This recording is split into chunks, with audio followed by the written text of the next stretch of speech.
magandang lalaki at babae po sa inyo lahat. Ako po, si Vic Garcia. Ako naman po yung lingkod, Abilene Garcia, at ito ang Buhay Unleashed sa 92.3 True FM. Nandito kami para gabayan kayo tungo sa buhay na mas matagumpay, Mas masaya. at mas makabuluhan. Ito ang Buhay Unleashed. Tanong, are you in pain? Marami ka bang pasakit sa buhay mo? Please don't waste your pain. Oo nga naman, pero mga kapatid, alam nyo bang you can gain from your pain? Pwedeng magkaroon ng benepisyo ang Totoo pain. po yan. Ngayon po, Diba? sa mga nakikinig po sa amin, nanonood, kung tingin nung marami ka pinagdadaan ng sakit at pasakit at pighati, alam nyo pang you can gain from it. Ibig sabihin, may positive benefit po yung inyong pinagdadaan. Kahit na minsan masakit, kahit na minsan parang ayaw nating pagdaanan tong mga to, meron palang positive impact. Kaya makinig po kayo mabuti dahil for today po, pag-uusapan natin, ano-ano ang dapat gawin para hindi masayang ating mga sakit at pighati sa buhay dahil pwede itong masayang. Sa ating episode na Don't waste your pain. Totoo po yan. Nasaktan na kayo. Nahihirapan na kayo. Huwag nyo po yung sayangin. Dahil may dahilan po yung sakit at pighati sa buhay nyo na kung malalaman nyo lang po, baka magpasalamat pa kayo isang araw na mabuti na lang nagkaroon ako ng sakit at pighati dahil ito yung nagdala sa akin sa mas magandang buhay. Oo, kung nasaan ka, di ba? Sometimes nga sinasabi ng iba, because of that, na-challenge siya to go higher, di ba? Kaya nga po sa mga nanonood na may sakit at pighati, makinig kayong mabuti. Baka ito nang sagot sa inyong matagal lang panalangin. Sa anong action mo? Pag-uusapan naman natin kung ano-anong magandang aksyon kung hindi mo mapigilang mag-computer games ang anak mong teenager. Ayan, totoo po, malaking problema po ngayon sa mga magulang. May mga anak po sila, hindi nila mapigilan at problema po itong malaki. Mamaya po, hintayin niyo po ang aming aksyon sa problemang pinag-usapan natin kanina na hindi mo mapigilan ng anak mo maglaro ng computer. Oo. Ano yung mga aksyon na kailangan natin gawin? Pero bago yan, simulan po muna natin ating programa ng Believe It or Not segment. Ito po ang parte ng ating programa na nagbibigay kami ng mga paniniwala na pwedeng magpaganda ng inyong buhay.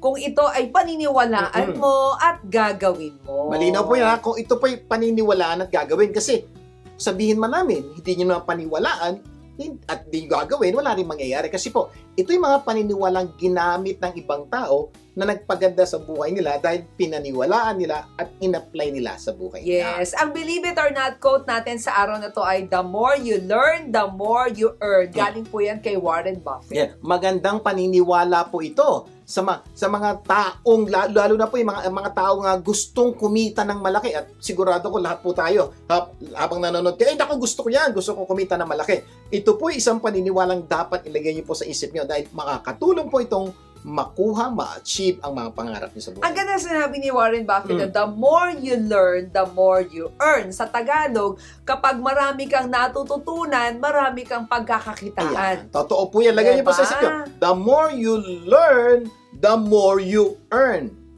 Papaliwanag po namin mabuti yan para maunawaan niyo itong ibig sabihin nitong Believe It or Not quote natin sa araw na ito. Okay, ganda yun eh. Kung gusto mong kumita ng mas malaki, believe it that the more you learn, the more you earn. Diba? Maniwala kayo. Kung hindi ka naniniwala, nako, baka lalong hindi ka kumita ng mas malaki. Totoo po, pag hindi ka naniwalang the more you learn, the more you earn, malaki po ang posibilidad na hindi ka kikita ng malaki. Dahil para kumita ka ng malaki, dapat maniwala kang the more you learn and the more you earn. At huwag po kayong mag-alala.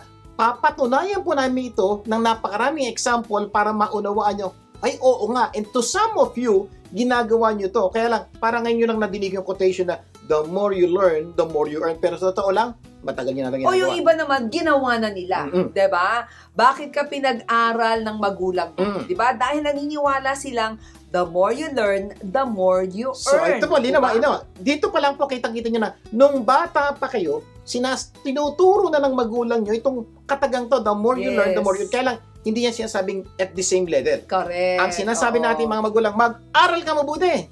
Para paglaki mo, magkaroon ka ng magandang trabaho o kumita ka ng malaking sweldo pag ikaw ay nakapagtrabaho. So basically, papag-isipan nyo, bakit tayo pinag-aral ng ating mga magulang? Dahil naniniwala sila, the more we learn, the more we earn. Kaya kahit pagod sila, hirap sila, ginapang po nila ang inyong pag-aaral. Di ba, ngayong malaki ka na, di ba? Bakit mo pinag-aaral ang anak mo? Tayo naman. Di ba? Dahil naniniwala ka rin, the more you learn, the more you earn. Di ba? Mas malinaw po yun, ha? Alam, mas marami kang mai-apply sa trabaho mo o sa negosyo mo. So, napansin niyo po, kayo po, madali ba magpaaral ng bata? Hindi. Matipid daw, di ba magastos para lang bata? Magastos. Bakit yung pinaghihirapang pag-aralin ng anak nyo? Because ang paniniwala nyo ngayon, the more they learn, the more they will earn. So, yun po ang problema ko po. Kung minsan, pag tayo nakagraduate na ng pag-aaral, nakakalimutan po natin itong prinsipyong ito. Nakagraduate ka na, lagay mo pa rin sa isip nyo, the more you learn, the more you earn. Dapat hindi humihinto yung pag-aaral, di ba? Ngayon, kung gusto mong malaman kung tataas pa ang kinikita mo, simple lang. Dapat mong gawin, tanungin mo sarili mo, what are the new things that you have learned to earn more money, di ba? For the past 3 months or for the past 6 months. Halos lahat po sa atin gusto tumaas ang kinikita. Tama? Pero tanong, paano tataas ang kinikita natin kung wala tayong bagong natututunan? So basically po, dapat daw po, you need to learn more to earn more. Kaya po, ang payo po namin ngayon, ano man ang ginagawa nyo? Ano isang bagay na natutunan mong bago para improve yung trabaho mo? Aralin mo yun. Katapos gawin mo. I promise, unti-unti magkakaroon ka ng oportunidad, tumaas ang kikitain mo. Yes, hindi naman nangangahulugang papasok ka sa formal na eskwelahan, di ba? There are so many things that you can learn Kaya kung wala kang pagtaas o pag-asenso, malamang hindi ka nag-aaral para tumaas ang kinikita mo. So, malinaw po kung may mga tao po nakikinig, Sir, 5 taon na ako sa posisyong ito. Wala naman pagbabago, hindi naman na po promote, hindi tumataas ang sweldo. So, ang sabi po ng mga Abilin, there's a big possibility wala kang ganong bagong natututunan, kaya wala kang bagong oportunidad para tumaas ang iyong kinikita. Kaya kung gusto mo talagang tumaas ang kinikita mo, mag-aral ka, magbasa ng libro, magpa-coach, di ba? At malamang tataas ang kikitain mo because the more you learn, the more you earn. Focus lang po yung salitang coach si Ma'am Abilin. Sir, sino magko-coach sa akin? Think about it. Isa sa pinakamagandang coach sa buhay nyo, yung boss mo. Lumapit ka sa boss. Boss, ano ba pwede kong gawin para mapaganda ko pa yung trabaho ko? I promise yung boss mo, ito gagawin mo, ito gagawin mo, ito gagawin mo. So, yun po, nandun na katabi nyo na Sometimes po, pwede po kayo pumunta sa YouTube, pwede kayong basa ng libro. Ilan lang po to sa pwede nyo gawin. Pag ginawa nyo, you will learn. At ang sabi ni Warren Buffett, the more you learn, the more you will earn. So please do this. Kaya 'di ba, makita mo kapag meron kang second degree, meron kang masters, 'di ba? Mas tumataas yung level ng position mo. Pero kaya, napaliwanag po ng mga Abilin, hindi lang po palagi itong eskwela, formal school. Pwede pong aral sa libro, pa-coach ka, basa ka, upload ka ng YouTube, makakatulong po ito para tumaas ang inyong kinikita. Sana mula sa araw na to, maniwala at gawin ninyo that the more you learn, the more you earn. At sigurado po kaming, pag ginawa nyo to, gaganda ang buhay nyo. So, believe it! The more you learn, the more you earn. Sana marami kayong natutunan na tunay na magpapaganda ng inyong buhay. Magbabalik pa po ang Buhay Unleashed. Huwag bibitiw.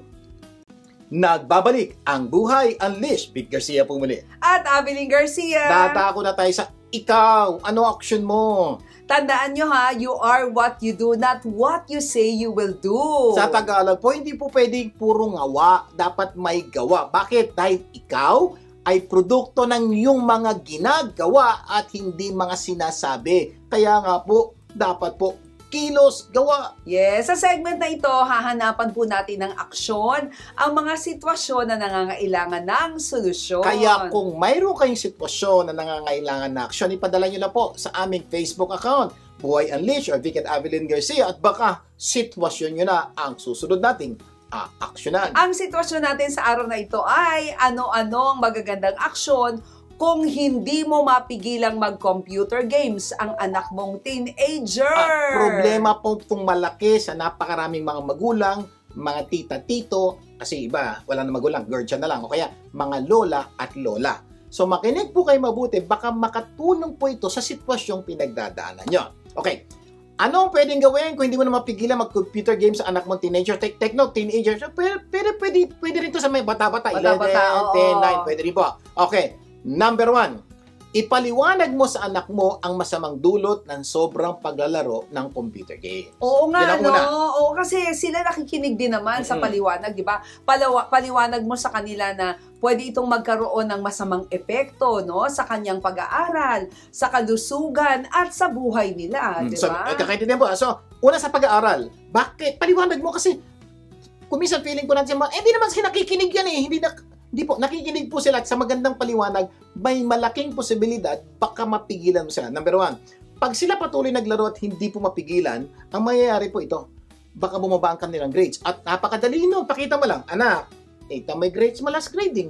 Ito grade mo ngayon. Pag nagpatuloy pa yan, ito susunod na magiging problema mo. So yan po yung patungkol sa kanilang pag-aaral. Paano naman sa kanilang kalusugan? Hindi, ang hope natin muna, sana makinig yung anak mo at sumunod sa'yo, di ba? Sana ngayon. Pero oo, kailangan mapaliwanag ng mabuti. Correct. So, isa pang dapat paliwanag is kalusugan.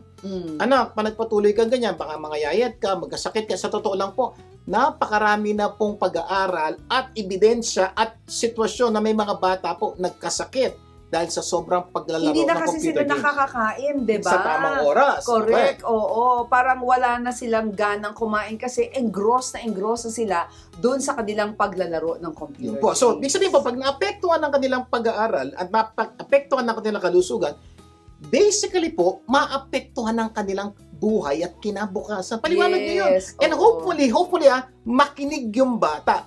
At may mga pagkakataon po, step number 1 pa lang, maisip na bata, Oo Ay, nga, oo no? nga, okay. Yes. pero maraming pagkakataon, hindi po nakikinig yung bata. Okay?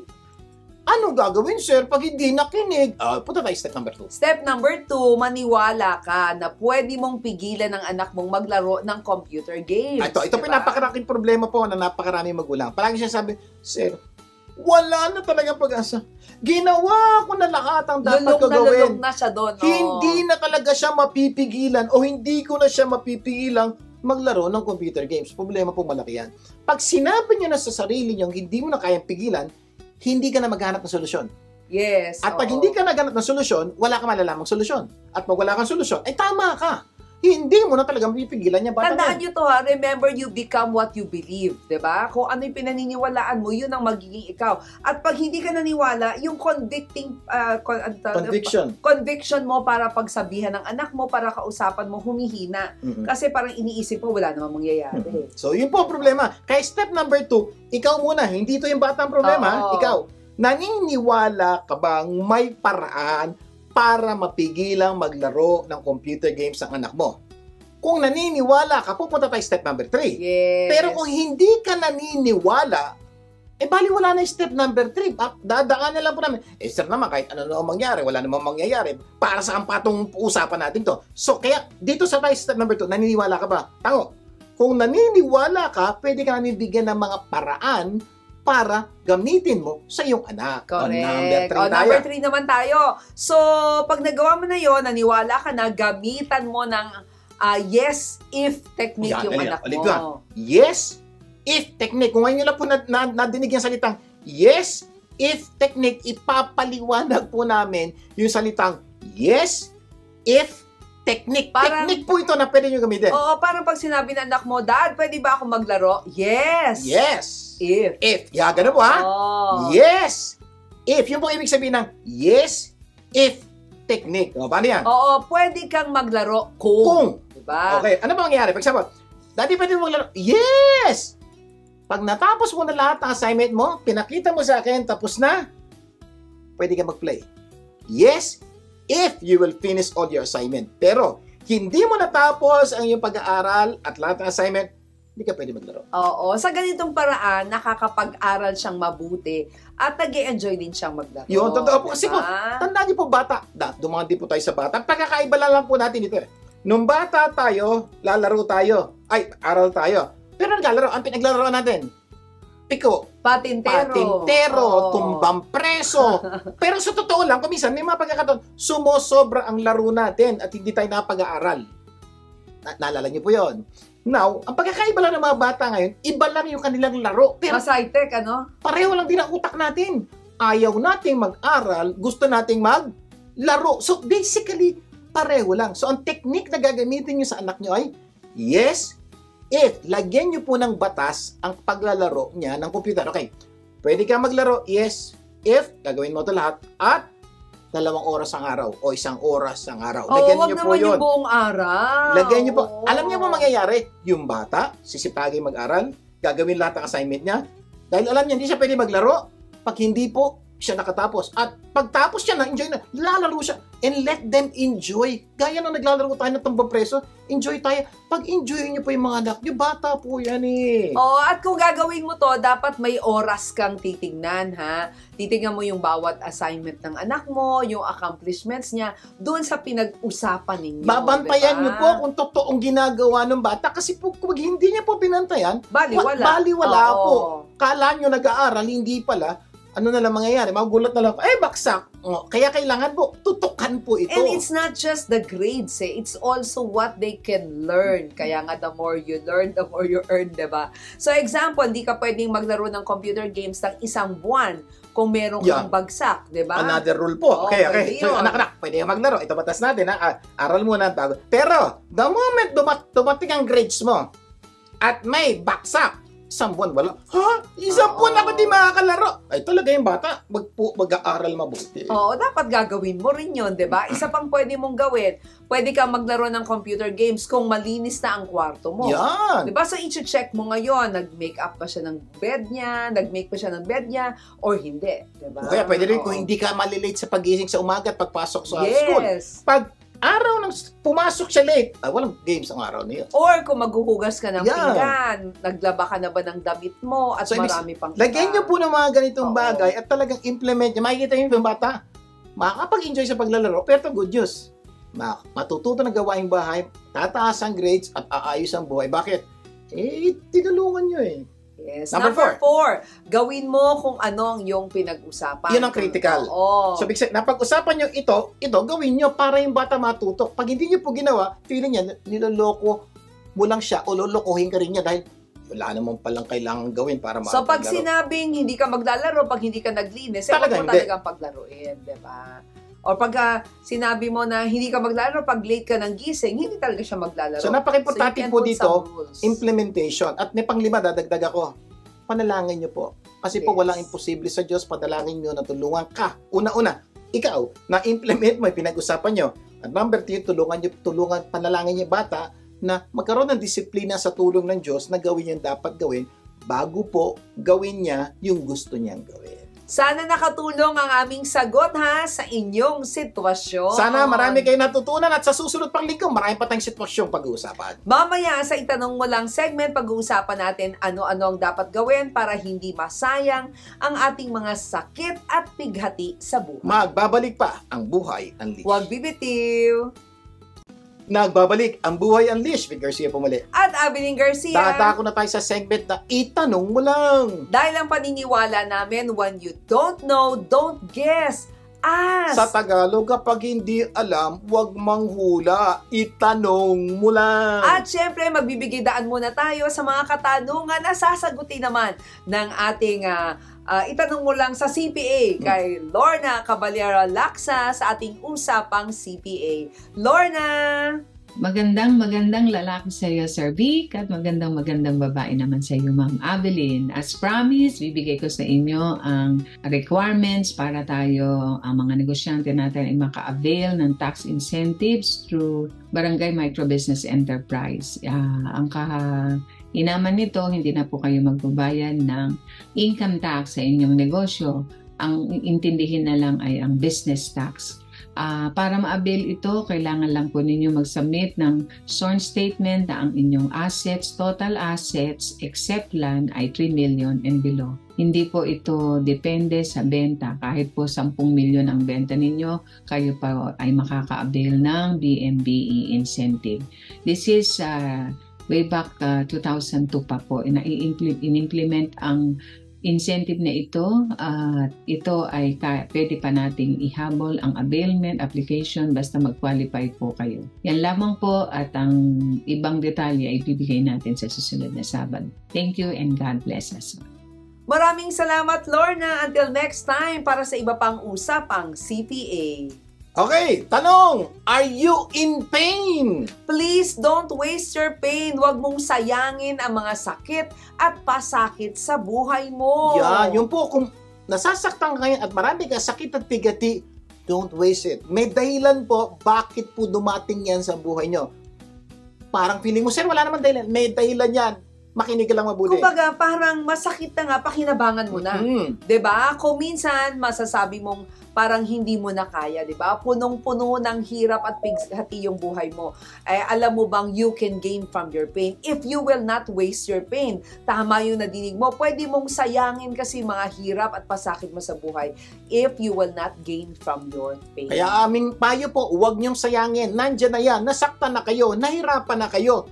Gain from it. Benefit from it. Learn from it. Okay? Kakaintindihan tayo? Ang tanong, paano? Yan. Diba? Sa ating episode na, Don't waste your pain. Ano So, gagawin para natin? hindi masayang ang hirap at pighati sa ating buhay, dapat malaman natin ang mga katotohanan patungkol sa Totoo pain. po. Kasi may mga mali po tayong pag-unawa sa pain. Kaya hindi po natin ma-appreciate ang pain. Pero sa totoo lang, ang ganda po ng dulot ng pain sa buhay natin kung mauunawaan natin. Kahit masakit. Yes. Number 1, pain is inevitable. Lahat ng tao ay may pinagdadaalang pain. Yan. So, punto po nito, kahit ano gawin niyo, magkakaroon ka ng pain, magkakaroon ng pighati at pasakit, magkakaroon ng physical, emotional, mental pain.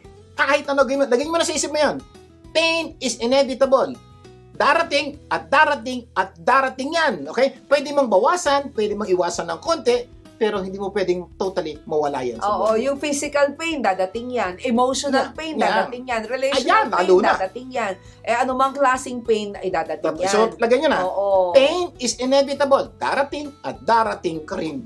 Oo, ikaw may pain ka ba ngayon? Yung iba sa atin katatapos pa lang ng pain. Yung iba naman kasalukuyang nasa pain. Yung iba malapit na magkaroon ng pain, 'di ba? So, Kaya ikaw nasaan ka? Sa gitna? oo, Parating? O katatapos lang? katatapos lang. Ganyan po, lahat po tayo, ganyan ang sitwasyon. Kaya kung dumaraan ka sa pain ngayon, kasama sa buhay ang pain. At tandaan mo, hindi ka nag-iisa. Lahat tayo may pain.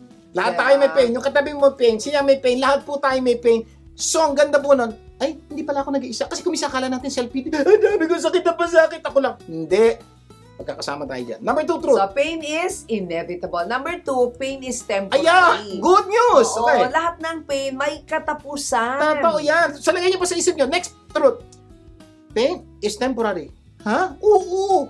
Promise, matatapos yan. Sir, isang taon na. Promise, matatapos yan. Kailan? Baka next year, o baka next month. Oo. Baka tomorrow, tapos na. Ang punto lang po, walang pain na hindi natapos. Parang bagyo yan eh. Walang bagyong hindi natapos. Masakit ang bagyo, magulo bagyo, maraming problema bagyo. Oo nga. Oo Pero nga. may bagyo ba kayong nakitang hindi natapos? Lahat tatapos. Lahat natapos yan. Pero sir, di ba, may mga pain na parang mabilis mawala. Totoo Di yan. ba? Meron din pain na matagal mawala. Totoo May yan. pain naman na parang feeling mo, may ending pa ba to? Parang walang lang. Okay. katapusan, di ba? Pero ang good news, lahat ng pain talaga, merong ending. Yan, kaya ikaw, dumadaan ka sa pain, I have a good news for you. May katapusan yan. Oo. Hindi lang natin alam kung kailan. Pero, nakadepende rin ang katapusan ng pain mo kung gagamitin mo yung pinag-uusapan natin ngayon at matututo ka sa ating pinag-uusapan. Pero ang katotohanan dito, temporary lang siya. Yan. It may last a minute, or an hour, or a day, or a year, but eventually, it will subside. Yan. Diba? So, nagkakaintindihan po tayo. So, ito po yung mga bagay na kailangan nyo maintindihan. Dalawang bagay na napaka-importante kailangan maunawaan nyo kung dumadaan kayo sa pain. Number 1, pain is inevitable. Sa Tagalog, ang pain, hindi mo yan totally maiwasan. Darating at darating ka rin. Alam mo yung kantang yan? Babalik at babalik ka rin. Ito naman, darating at darating ka rin. By the way, pwede rin pala ibabalik ka rin. Oo, kasi Umalis. yung pain minsan babalik Babalik din eh. Diba? So, Oo. totoo po yun. So, lagay niyo pa sa isip niya, sir, may pain ako. Okay lang yun.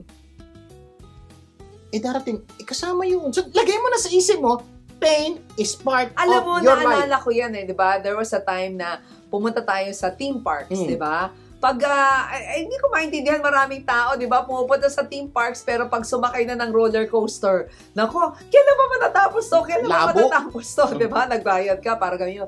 Pero ang isang consolation doon, pag sakay mo doon, natakot ka man, or parang feeling mo na masakit yun, natatakot ka, pero matatapos at matatapos yung binayaran mo doon. So, napaka-importante po ha. So, Oo. una-una, Huwag nyo kakalimutan, pain is inevitable, nandyan yan, mangyayari yan, kahit ano gawin mo. Kaya kung nandyan ka, okay lang yan. Hindi ka nag-iisa, yung katabi mo ngayon, kung meron, may pain din yan. Yung iba, hindi lang sinasabi. Yung iba, tinatago lang. Yung iba, ayaw sabihin. Yung iba naman, binobroadcast ang pain. Yung iba Nagkilala kasi kayo. parang hindi mo pa parang hindi pa nila nararamdaman kasi wala pa sila doon. Parating pa lang, di ba? Yung iba naman talagang kakatapos lang humilom yung sugat, di ba? May pain. Yung iba naman, parang nasa kalagitnaan. So, nagkakaintindihan, pain is inevitable. Pangalawang diniscuss pa natin, pain is temporary. May katapusan. Promise po. Ano man ang yung pinagdadaanan, matatapos yan. Promise. But again, kailan matatapos? In the first place, depende po yan sa pain na yung pinagdadaanan. Pero ang pinaka-importante po ito, depende yan kung paano nyo hinaharap Hinahawakan, oo. ang inyong pain. Kasi po, kung itong mga pinag-uusapan natin, i-apply nyo sa buhay nyo, malaki po posibilidad, yung pain nyo, mabilis mawala. Mabilis mawala. Bakit? Marunong ka nang humawak. Paano ng yung pain. relational pain? Kasi minsan parang hindi matapos-tapos kasi ayaw niya magpatawad. Diba? Ayaw niya magpatawad kasi nasaktan siya eh. So ang gagawin niya, magre-revenge siya ngayon. So lalo po lalong pag lalala. gumanti ka, gaganti siya. So walang katapusan na po. Yan pong history ng Oo. buong mundo, yung mga away ng mga tribe. Kaya matatanda na ang nag-aaway na apo sa tuhod. Oo. Bakit? Hindi po sila marunong magpatawad. Kaya kasi may mga pelikula kayo mapanood, ang sikreto, yung reyna sa yung prinsipe sa kabila, prinsesa sa kabila, magpapakasal. Ibig sabihin po, ang gamot po sa galit, love. Oo. Ganon din po sa inyo kung galit po kayo, kailangan nyo magmahal, kailangan nyo magpatawad. So my point is, bawat pain nyo may akbang sagot at may akbang gamot. Doon po papasok yung aaralin mo yung mga dahilan ba't ka nagkakaroon ng pain, and eventually malalaman mo, and eventually po yung pain easily will subside. Parang pain reliever yan. Pag inom mo ng pain reliever, bababa. Sana nga lang po sa emotional pain, may pain reliever. Pag inom mo, tapos. Hindi po Ang pain reliever po ng emotional pain, inaaral, ina-apply para maging maayos. Tandaan natin na pain is temporary. It may last a minute, an hour, a day, a year, but eventually it will subside. Mawawala at mawawala ang pain na yan. Promise yan po pangako po yan. Hindi na mawawala, sigurado yan pagdating ng panahon. Patuloy lang po tayong matuto sa pain na meron tayo. Sa aming pagbabalik, itutuloy natin ating kwentuhan. Magbabalik pa po ang Buhay Unleashed. Huwag bibitiw. Nagbabalik ang Buhay Unleashed with Garcia po muli. At Abiling Garcia, patuloy tayo sa ating itanong mo lang. Sa ating topic na ano-ano dapat gawin para hindi masayang ating mga sakit at bighati sa buhay. Sa ating episode na Don't Waste Your Pain. Review lang tayo para hindi masayang ang mga hirap at bighati ng ating buhay. Dapat malaman natin ang mga katotohanan patungkol sa pain. Yung truths about pain. Truth number one. Pain is inevitable. Lahat ng tao ay may pain, okay? Tama. Hindi ka nag-iisa. So, darating at darating din yan. Number two, pain is temporary. Lahat ng pain ay may katapusan or hangganan. That's good news. Ano man ang pinagdadaanan mo ngayon, matatapos din yan. So, hintayin mo lang, gawin mo lang yung tama. Promise, matatapos yan. Number Ito na. 3, pain is inevitable but misery is optional. Ayan. Ulitin mo natin. Ma'am Abilin, pakiulit kasi Pain- napakaganda po nito. Oo, sabi natin sa number 1 kanina, pain is inevitable. Pero Darating magdadagdag at darating yan. tayo. Sa number 3, pain is inevitable, tama yan. But misery is optional. Hindi mo maiiwasan ang sakit, pero maiiwasan mo ang matinding kalungkutan. So, ibig sabihin, ang pain po, inevitable, talaga nandiyan yan. Darating at darating yan. Pero yung misery, yung matinding kalungkutan, pwede palang iwasan. So, my point is this. May pain ka ba? Okay lang yan, kasama sa buhay yan. Pero yung pinipili mong maging malungkot, sobrang malungkot na naapekto ng kinabukasan mo, may problemang malaki yan. Oo. Siguro tanong, sir, ano ba yung misery? Ano ba yung misery? Ano to parang malalim na state of malalim na state of unhappiness or discomfort. Isa itong matinding kalungkutan sa buhay. Alam na natin hindi tayo makakaiwas sa pain, di ba? Pero, pwede pala nating piliing maging masaya o maging malungkot sa gitna ng pain. Halimbawa, nag-iisa ka na lang sa buhay, pwede kang mag-self-pity, di ba? Or pwede Masakit na yon. Oo, masakit na yun. Malungkot ka pa, Oo. kawawa mo naman. Oo, pero pwede mong sabihin na, because of this, I can actually be a significant contribution to the lives of other people. Sasaya ka. So, napansin na, Diba? Layo natin, pain is inevitable, but misery is optional. So, lagyan niyo po sa isip niyo, I have this pain. Tanggap ko na yun. Pero pipiliin kong maging masaya sa gitna ng aking sakit at pighati. Oo. Siguro, habang nanonood ka ngayon, posible ba yun? Kasi Di ba pag ano may eh. sakit, malungkot, pwede bang may sakit o may pasakit na masaya? Kasi may tinitignan kang ibang anggulo doon sa sitwasyon mo. Kasi, tandaan nyo to, happiness is a choice. Pwede nating piliin maging masaya, di ba? Pero sadness is also a choice, di ba? Madalas natin natidiligan, happiness is a choice. I don't know if you believe in that. Kami po naniniwala po doon. Pero may negative side doon. Sadness is a choice. Kung ikaw pwede yung piliin maging masaya, pwede mo rin piliin maging malungkot. So, ang punto ko po ito. For example po ako, ito yung palagi ko sinasabi sa asawa ko. Kung minsan meron akong physical pain, may lagnat, may ubo, may sipon. Alam niyo po, pinipili ko maging masaya pag may lagnat, ubo, sipon. Sir, paano naman yun? O, ito po, sabi ko, dahil may lagnat, ubo, sipon ako, hindi ako kailangan magtrabaho. Di ba? O di magugas ng pinggan, ganito. Ano gagawa mo? Pahinga lang ako. At pahinga, higa ka lang, tulog. Ito po, enjoy na enjoy ako pag may sakit ako. Nakakatulog ako. Pangalawa ko minsan, dahil nasa bahay lang ako, natutulog lang ako, may oras na pagod na ako matulog, makakapanood po ako ng mga pelikula. Mahilig ako manood ng pelikula. So habang may sakit po ako, in-enjoy ko, manood, matulog. Kasi po, laki natin problema. Kung minsan pag may trabaho tayo, ang ating pangarap, sana makapagpahinga ako. Ito na! Nagkasakit ka na! Pwede ka na magpahinga at yung matagal mo na gustong panoorin yung pelikula, mapapanood mo na. Can you imagine? You enjoy your sickness. Naalala ko meron akong isang kaibigan, di ba, na namatay yung mga sisiw niya. 'Di ba? Tapos almost 1 million po yung puhunan niya. Grabe, talagang ano siya, nag-grow siya, 'di ba? Pero sabi niya every month naglalaan siya ng budget ng 1 million pesos para pakainin yung mga lahat sisiw nun sa farm, 'di ba?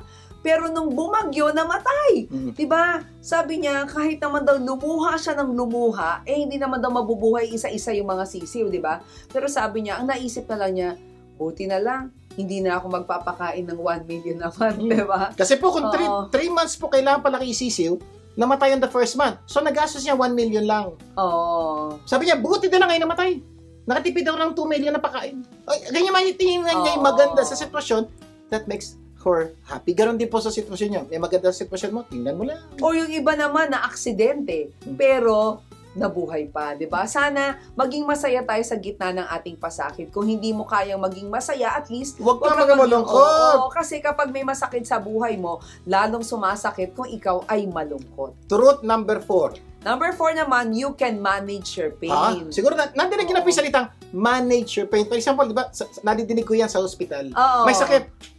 Wala tayong magagawa, masakit talaga Well, yan. just manage your We pain. just need to manage your pain. As mga doktor, alam po nila yan. Ano sabihin niya? Gaya ng physical pain, di ba? May mga paraan para ma-manage yung sakit. May mga physical pain na hindi pwedeng tanggalin, pero pwedeng bawasan yung sakit. Yan. Diba? For example, sa mga doktor, binibigyan ng pain reliever. Oo, ganon din sa atin, di ba? Emotional, relational pain, Oo. financial pain. May mga paraan ito para mabawasan. May mga taong binabawasan ng pain through counseling. Ayan. So, diba? kaya mapansin niyo po, may therapy. Bakit pupunta ka sa counselor? Sakit galit ako. So, ano gagawin? So, ibubuhos niya po lahat ng kanyang sama ng loob doon sa counselor, sa therapist. Mamaya po, magaan na. Ang tawag po doon, managing your pain. Kasi pag nailabas mo na sa tamang tao, hindi sa YouTube, hindi sa Facebook, hindi sa social media, gagaan po yung puso niya. Ang tawag doon, managing your pain. Ganon din sa iba pang klaseng pain, di ba? May mga paraan ito para mabawasan. May mga taong nababawasan ng pain through forgiveness. Yeah. Kaya ka galit na galit kasi mali siya gina. Pero nung pinatawad mo, nabawasan. Forgiveness is nasaktan ka, pain reliever yan. pero nagpatawad ka. Sabi nga ni Robert Mueller to forgive is the highest, most beautiful form of love. In return, you will receive untold peace and happiness. Yes. Kasi nyo, pag kayo po nagpatawad, may balik po sa inyo untold peace and happiness. Yung bang, Yes. mabawasan na mawawala na yung pain nyo kasi nagpatawad. Kaya ka lang naman may pain na matindi ngayon. Masama loob mo eh. Bakit? Hindi ka natrato ng tama ng asawa mo, kamag-anak mo, kaibigan mo, kung sino man. Kaya ka galit. Bitawan may galit mo yan. Forgive. The pain will go down. Yes. Sabi naman ni Louis Hay, the act of forgiveness takes place in our mind. It has nothing to do with the other person. Walang kinalaman yung kasama doon. Sinasabi niya, kaya hindi ko naman siya mapatawad. Napakatindi nung kanyang ginawa. Napasan niyo po? Hindi ka mapagpatawad dahil sa ginawa niya. Hindi po. Ang sabi po, kaya hindi ka mapagpatawad, ayaw mo piliing magpatawad. Kasi kahit ano yung ginawa niya, kung pipiliin mo magpatawad, kaya mo magpatawad. Kaya ka hindi magpatawad, hindi dahil sa ginawa niya. Pinili mong hindi magpatawad. Ang good news, kung kaya mong piliing hindi magpatawad, kaya mo piliing magpatawad. Number 5, people can endure much pain as long as they know the purpose. Ang ganda po nito, ang ganda po nito. Okay. Alam mo bang maraming tao ang handang mahirapan. Handang magpagkuha ng pain. Oo. Pero basta alam lang nila kung bakit sila kailangang mahirapan. Kaya napaka-importante po, dapat alam mo yung dahilan ng paghihirap. You will endure the pain. Sample. Childbearing, di ba? Painful yan. Masakit yun. Pero maraming nanay ang natitiis ang sakit dahil alam nila yung dahilan. Kasi isang araw, lalabas na at magkakaroon na sila ng anak. Eh kung nanay ka, alam mo yung sinasabi ko. Tanong ko sa niya. Meron ba taong gusto masaktan? Wala.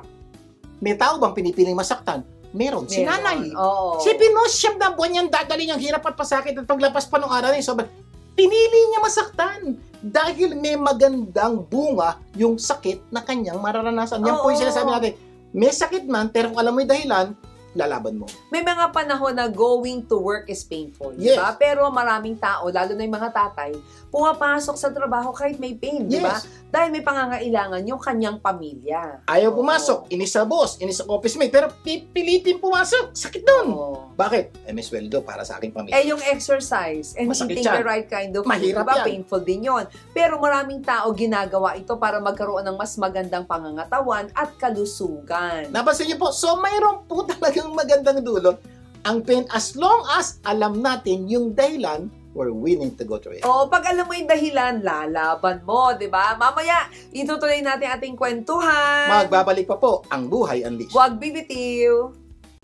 Nagbabalik ang Buhay Unleashed. Vic Garcia po muli. At Abilene Garcia. Patuloy tayo sa ating itanong mo lang. Sa ating segment na ano-ano ang dapat gawin para hindi masayang sakit at pighati sa buhay. Sa ating episode na Don't waste your pain. Review tayo. Okay, number 1, para hindi daw masayang ang hirap at pighati sa ating buhay, dapat malaman mo ang katotohanan patungkol sa pain. Number 1, pain is inevitable. Ibig sabihin, wala kang magagawa, darating yan. Yes. Number 2, pain is temporary. Lahat ng pain may katapusan. Number 3, pain is inevitable but misery is optional. Hindi mo maiiwasan ang sakit, pero maiiwasan mo ang matinding kalungkutan. Number 4, you can manage your pain. Gaya po ng physical pain sa ospital, may pain reliever. Ang emotional pain, may pain reliever. Relational pain, may pain reliever. At kanina, na-discuss din natin, people can endure much pain as long as they know the purpose. Kumbaga, maraming taong handang mahirapan, masaktan, basta alam lang nila kung bakit sila nahihirapan. At ikaw, ngayon, kung nasasaktan ka, isipin mo, bakit ako nasasaktan? Ano ba dahilan? Pag nalaman mo, ay malaki posibilidad, mabawasan ang inyong pain sa buhay. Number 6 tayo. Pain without a purpose is unbearable. Ito yung kabaliktaran ng number 5. Pag alam mo yung pain, ang dahilan ng pain, matitiis mo. Pero kung mayroon kang pain na pinagdadaanan ngayon, at marami pong tao ganon, bakit nangyari ito? At hindi alam yung dahilan, ay talagang napakatinding pighati po ang inaabot itong mga taong to. Napakahirap dumaan sa matinding pain kung hindi mo alam ang dahilan. Diba? So, napaka-importante po dito, alamin ang dahilan. Kung bakit may pain. Nahihirapan ka, pwede kang magpatulong sa iba. Yan. Diba? May mga sakit na hindi mo kasi kayang mag-isa. Totoo yan. Kaya humanap ka ng kasama Yan. mo. So, kung may problema ka ngayon at may pain ka, so isipin mo, bakit ba ako may pain? Sana, maisip mo. Yes. Sana ma-analyze mo. At may mga pagkakataon po, may kakayanan kayong alamin. Kaya nagkaganito to kasi hindi ko pinakisama mabuti asawa ko, yung boss ko. So alam mo na. So yun ang mali mo, pwede mo ayusin. Ang masakit to, may mga pagkakataon, sir, Hindi ko alam ba't nangyayari itong bagay na to. Ayan, medyo problema yan. Pag ganyan na sitwasyon, hingi kayo ng tulong. O, pwede ka magpa-counsel sa mga experts, di ba, patungkol sa problema mo. Kung sa relasyon, di ba, merong relationship experts. Yeah. Specifically sa marriage, merong mga marriage counselor, di ba? Sa kaperahan, may financial advisors naman tayo. Sa career. Meron tayong career consultants, di ba? At So marami ibig pa, sabihin diba? po, ano man ang sitwasyon mo, identify mo yung problema mo. Hindi mo alam kung bakit nangyayari yan, humanap ka ng katulong na tutulong sa'yo. So para mas madaling unawain, di ba kung minsan, inuubo ka, sinisipon ka, alam ko, lang to, ubo lang sipon, kaya natin. Pero napagkato, nuubo ka na, sinisipon ka pa, nagtatay ka pa, hindi mo na alam. So what do you do? You go to a doctor na kayang alamin at solusyonan yung problema mo. Kung ginagawa niyo po yan sa inyong physical pain, pwede ba gawin niyo yan sa inyong emotional, relational, financial pain? Because meron pong emotional doctor, relational doctor, financial doctor, career doctors na kayang alamin ang problema at solusyon sa problema ang iyong pinagdadaanan. At higit sa lahat, pwede kang lumapit sa Diyos. Yan. Ito sabi ng salita ng Diyos, God is our refuge and strength, an ever-present help in trouble. Therefore, we will not fear, though the earth give way and the mountains fall into the earth of the sea, though its waters roar and foam and the mountains quake with their surging. Kahit na mangyari pa lahat. Ano ibig sabihin po doon? Binanggit na po doon lahat ng pinakamasamang pwede mangyari. Pero ang Diyos daw po nandyan handang tumulong, gumabay sa atin. Kaya isang bagay po na dapat niyo maintindihan. When you're in pain, ask help. At isang pinaka-importanting help na pwede niyo hingan ang Diyos. When was the last time you really prayed to God? Lord, tulungan niyo po ako. Hindi ko maintindihan tong pain na to. Lord, tulungan niyo po ako na makayanan ko tong pain na to. Lord, tulungan niyo po ako. Matuto ako sa pain na to. I promise po, pangako ng Diyos. Pag hindi po kayo ng tulong sa Kanya, tutulungan niya kayo. Yes. Kung hindi niyo pa ginagawa yan, please do it. Ito pa, number 7. People buy pain to gain. Dali na. Sir, ano? Bumibili May ng mga sakit. tao bumibili ng sakit. Labo naman yan, sir. Hindi naman yata. Ba't ako bibili? Sinong matinong tao ang bibili ng sakit para masaktan? Marami. Ito po, madami. Sino-sino yan? Oo. Malamang ikaw, bumili ka na rin ng pain. Sabi niya, malamang hanggang ngayon, Oo. umiiling-iling ka pa. Ay, nako. Kasi di ba Papaliwanag nung nag-aaral ka pa, elementary, high school, college, masters, doctorate, di ba? Madali bang mag-aral? Di ba hindi? May hirap yun. Di ba? Nasaktan ka nga, di ba? Oo. Napagalitan ka. Hirap, puyat ka. Hindi mo, ang dahil mo ginawa para mapag-aral. Yes. Oo. Ito maganda. Sir, ano yung punto? Nagbayad ka ba ng tuition dyan? Oo. Correct. So, bumili ka ng pain. Ano yan? Nag-aral ka, nagbayad ka para masaktan ka. Ha? Opo, yun po ang nangyari. Every time you study and you pay for the tuition fee, bumibili ka ng pain dahil pinapahirapan mo sa sarili mo para matuto ka. Yes. Habang nagbabayad Di ba may ka. mga pagkakataon na hirap ka sa eskwelahan, di ba? May iba nga hirap, pero gusto nang gusto sa pag-aaral, sa hirap. Wala na, ayaw na, di ba? At may ibang hindi na nakatapos ang pag-aaral dahil ayaw na nilang mahirapan. Ganun Pero po katindi ikaw hirap. na nagpatuloy, binili mo yung pain mo. Di ba nagbayad ka ng tuition at nagbayad ng mga magulang mo para pahirapan ka? Yung iba napakalaki ng binayad para lang dumanas ng hirap. Hindi pa kasali ang gastos dito o hirap sa ibang bagay. Damit, sapatos, projects at iba pa. Pag-isipan mo itong mabuti, di ba? Nagbayad ka para mahirapan ka. Yes, ngayon nagbabayad ka ng malaking halaga para pahirapan ang iyong mga anak dahil may magandang mangyayari sa kanilang paghihirap. Yung iba naman, nagbayad sa doktor para sila sugatan. Oo nga. Yung iba masakit ang magkasugat dahil may kailangang tanggalin sa loob ng iyong katawan. Nangyari sa akin Yan. Oo. Sila na yung mga tao nagbayad para masaktan. So maraming tao po nagbayad para masaktan. Truth number 8. Pain can be your gain. Ayan. Alam mo bang maraming magandang pwedeng maidulot sa'yo ng pain? Pwede itong magpaganda ng buhay mo kung malalaman mo lang ang dahilan ng iyong pain. Yes, kaya ang payo po namin, manood po sa susunod na linggo para pag-usapan natin ang iba't ibang purpose ng pain. Napaka-importante po. Nasaktan ka na, sana don't waste your pain because you can gain from your pain if, ito pa if, kung alam mo yung dahilan ng iyong pain. At ang good news po ito, sa susunod natin pagsasama, ang pag-uusapan po natin, Anong-ano ba ang magagandang dahilan ng pain sa buhay natin? Isa-isayin po natin yan. Kaya kung may kamag-anak po kayo, kaibigan, kapatid na may problema ganito, at tabayanan niyo po at sabihin niyo po, imbitahin niyo po silang manood, makinig sa programang ito para sama-sama po natin hanapan ng solusyon ang ating problema. Sana marami tayong natutunan sa ating pinag-usapan ngayon. At syempre, next week, marami pa tayong pag-uusapan na tunay na magpapaganda ng ating buhay at ng mga mahal niyo sa buhay. Manalangin po tayo. Amang nasa langit, maraming po salamat sa pagkapaalala niya po sa amin na may dahilan ng pain sa buhay namin. At dalangin po namin, maunawaan namin ang dahilan para po matutok po kami sa pain na pinagdanaasan namin. Eventually po, dalangin po namin that we will not waste our pain. Pagtibayin niyo po ang bawat isa at pagpalain niyo po ang bawat isa saan mang sulok ng mundo. Lahat ay dalangin namin sa pangalan ni Jesus.